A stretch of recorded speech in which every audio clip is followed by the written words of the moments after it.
Hello, Tubies. Hello, Scoobies. We're doing one more video. Just one. I don't want to bombard you people with thousands and thousands of videos. You're like, you do that every day.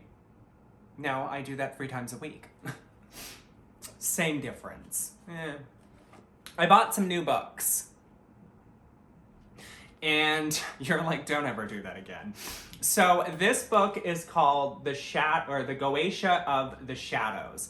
And it states on the back, it is a beautifully illustrated new way of working with Goetic sorcery from Luciferian perspective. If you're following me on TikTok, you already know that I talked about this book.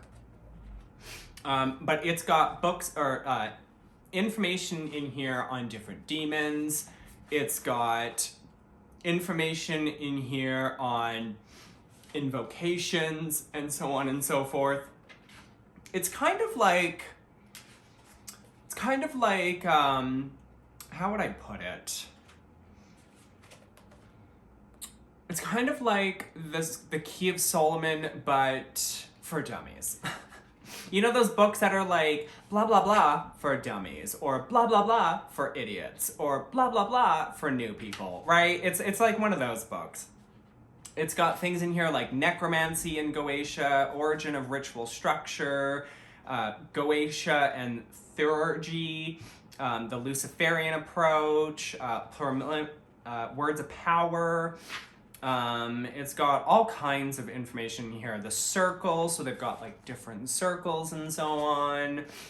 They've got just all kinds of information, and it's really going to help me when it comes to a new series that I will be doing probably in July it'll be the Dancing with Demons, it'll be season 2, and we're going to talk about some of the demons. So I really want to get through this book, jot down some notes so that I can do up that series for you guys. So it'll be kind of like a giant long review of the book, but we're going to talk about some of the demons in here, and I'm going to try and get more information on these demons. I've really been looking for a book that has information on various demons. They've got information here on Belial, so you can see there's like a beautiful picture of Belial, and they've got information on Belial and so on and so forth. I don't work with him, but they've also got information on Amon, I believe that's how you say it, along with a beautiful illustration of him, her, it. So I'm definitely going to be using this book to really help flesh out that series that will be coming later. The other thing that I wanted to talk about really quickly was this thing that I've been getting a lot of in my TikTok comments of people who've watched my videos on YouTube and watched my videos on TikTok. And I'm not as controversial on TikTok as I am a little bit on YouTube. But people have been basically stating and sometimes asking if I hate Wicca.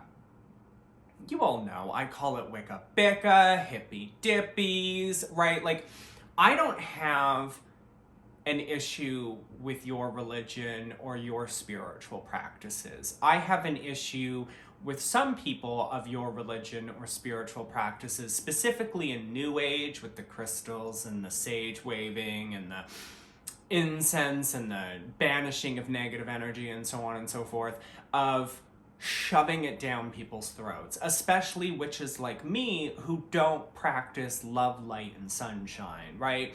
We have love, light, and sunshine in our practices, and we have protection and banishing, right? And we've got our circles and our candles, but sometimes we need to burn someone. We need to we walk away from the situation, and sometimes we realize after we reflect that it is time to really teach that person how they have wronged us. And that's usually where the New Age, the Wicca, they come after us. They say, you can't do that. That's going to come back to you threefold, so on and so forth. There is a concept of cause and effect, okay? There is a concept of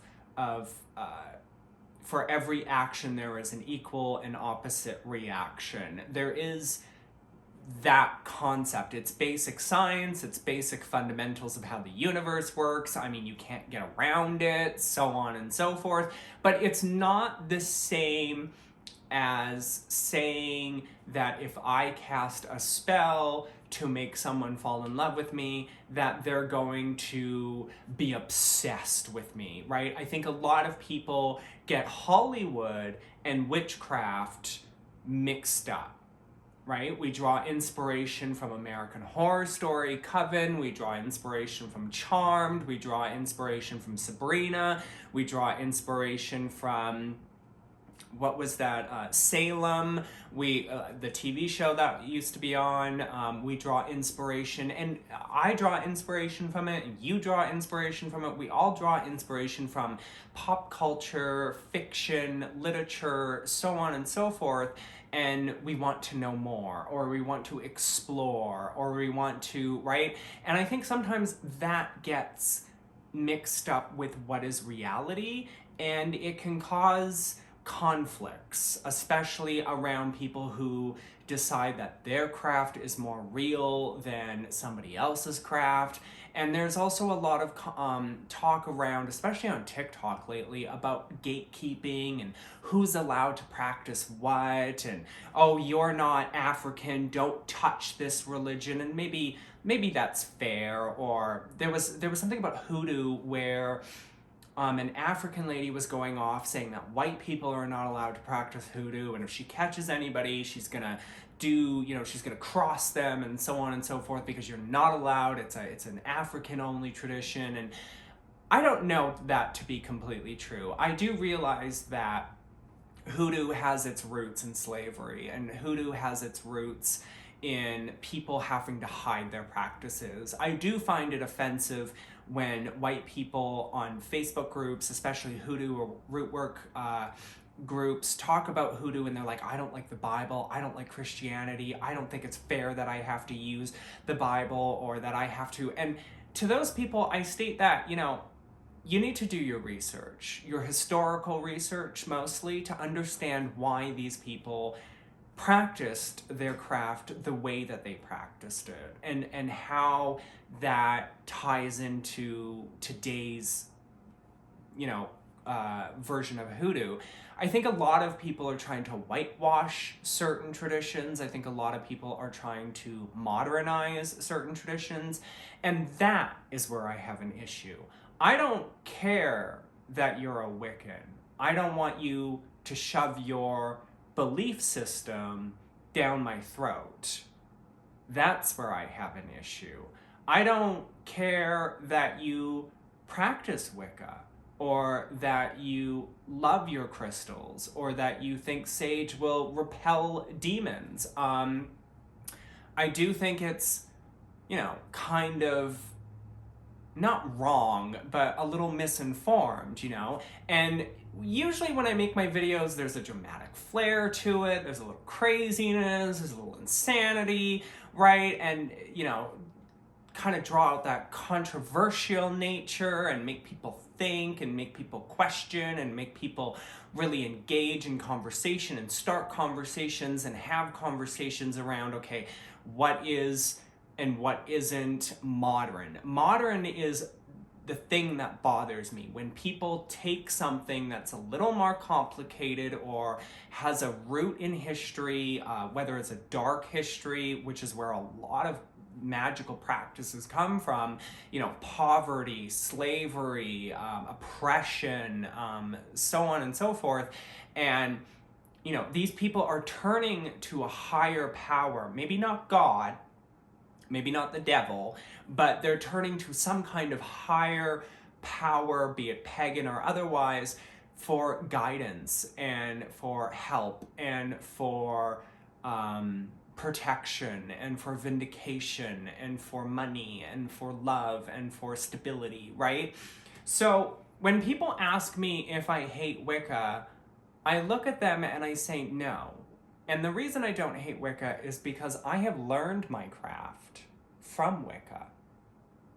You've all heard the story 1,000 times where, when I was 18, I got the Scott Cunningham book and the mortar and pestle, and I would watch Charmed and make hundreds of different kinds of incense. And I never thought Charmed was real witchcraft, but it led me to ask questions and do research, which is what I love to do.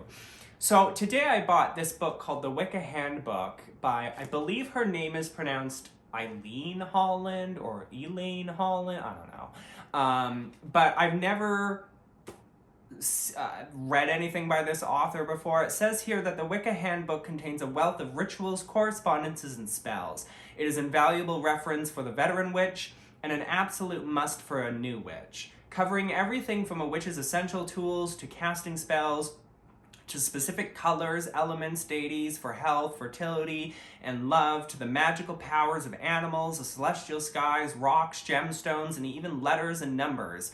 The Wicca Handbook should hold a place on the shelf of every witch, wizard, and student of earth magic. And I just found it, there was a section in here that I want to see if I can find. So I found it. So there is a section that I kind of found a little bit controversial. I'm just gonna read the first paragraph to you. It's called Odin's Binding, okay? Binding and Transformations. This is a major spell, one that should be reserved for the most serious of problems. Imposing your will on another is not something you should normally do. It is a kind of psychic, I can't say the word on YouTube, but let's just say it means unconsensual relations. Be sure the circumstances justify using magic this way. For instance, to bind a hamist, okay, ist, go back to the definition I gave you, and starts with an R and ends in ist. A child amuser, but with a B. I have to be very careful with what I say on YouTube these days. Or an active practitioner of black magic. Apparently somebody should be doing the Odin's Binding on me for working with demons. This spell is not meant to punish the person it binds. It is meant to help them. You should cast it out of necessity and compassion, not in anger. It is designed to stop people dead in their tracks, freeze them from doing harm to themselves or others, and give them pause, a clear space in which positive transformation can occur. And then it goes on to state how and what kind of materials you'll need, which is hilarious because one of the materials is 2 candles, black ones if possible. My understanding from a lot of Wicca books that I have read state that black is a bad color. Don't use it. So it's kind of interesting here to see that they say you should use black candles and black thread. Interesting. So I just wanted to read that because I found it a little controversial, and that's one of the things that bugs me about Wicca. Again, I don't have a problem with if you practice Wicca and you believe in love, light, and sunshine.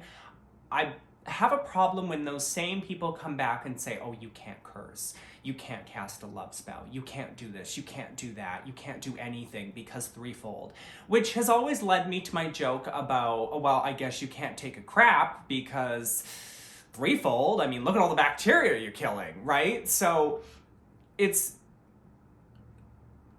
just something that really bugs me about certain traditions in the modern era, how they take, and I haven't read this book yet, and I don't think it does, but I'll let you know once I read it, but how certain traditions will take more complicated traditions and ways of looking at things and boil them down to such a simplistic view that it's almost impossible to actually gain an understanding of what it originally meant, right? You gain a manipulated, you gain a almost kind of misinformed view of what that thing originally meant.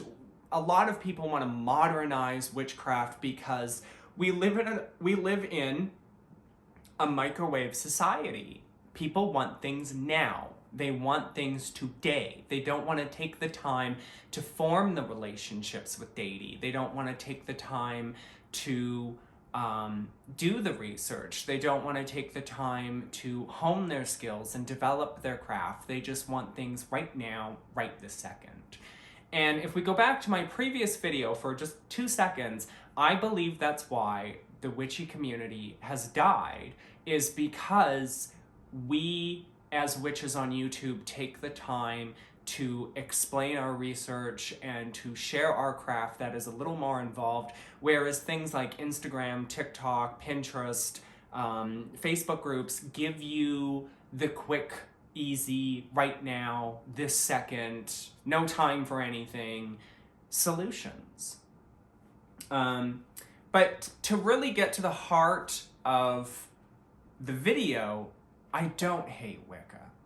And I've made one of these videos before, but I'm making it again to really drive the point home. I don't care if you're a Wiccan. I don't care if you're a new age, hippy-dippy, crystal-loving, sage-waving, love, light, and sunshine person. I mean, everybody's craft is valid and appropriate. Everybody's way of practicing is valid and appropriate. And I don't really care what labels you apply to yourself. I don't like some labels like baby witch or witchling or new witch. I've always had this concept of you are or you aren't. But I do understand that some people, when they use those terms, it's not necessarily that they are those terms, it's the fact that they're learning. And I've always stated, and I will always continue to state, that if you want to learn witchcraft, if you want to go down this path, to pick up a Wiccan book and really dive into it. Not for a year and a day, not even 2 years. Give it a few years of learning correspondences, moon phases, how to set up an altar, how to cast spells. And then from there, when you feel you're ready, whether it's a year, 2 years, 5 years, 20 years, when you feel like you're ready is when you can start branching out and learning about the other spiritual practices. And if you want to stay a Wiccan, then stay a Wiccan. There's nothing wrong with that. I don't have an issue with Wiccans, and I don't have an issue with New Age people. I have an issue with modern day, boiled down, simplistic, monetary, quick solutions, because witchcraft is really more, whether it's Wicca or New Age, it's really more about diving into yourself and dealing with the shadows and dealing with bettering yourself. It's not really about money spells. It's not really about love spells. It's not really about cursing or hexing or burning somebody or using animal parts and spells. I mean, it can be, but it's really more about you. It's about growing as a human being and evolving as a human being in a physical world, while also evolving your spiritual self on a plane of spiritual existence, so that when we pass on from this life, regardless of what you believe in, whether it's we just fade away into nothing, or we are reincarnated, or we go to heaven, or we go to hell, or whatever it is you believe in, that we, as spiritual entities in a physical existence, can transcend and evolve into whatever it is that we're supposed to evolve into, whether it's a higher form of consciousness or whether we reincarnate as a child who's an old soul, or whatever the case may be, right? So I just wanted to share that with you guys and just kind of get those thoughts off my chest, okay? Until next time, my fabulous little tubies. And by the way, next time will probably be tomorrow.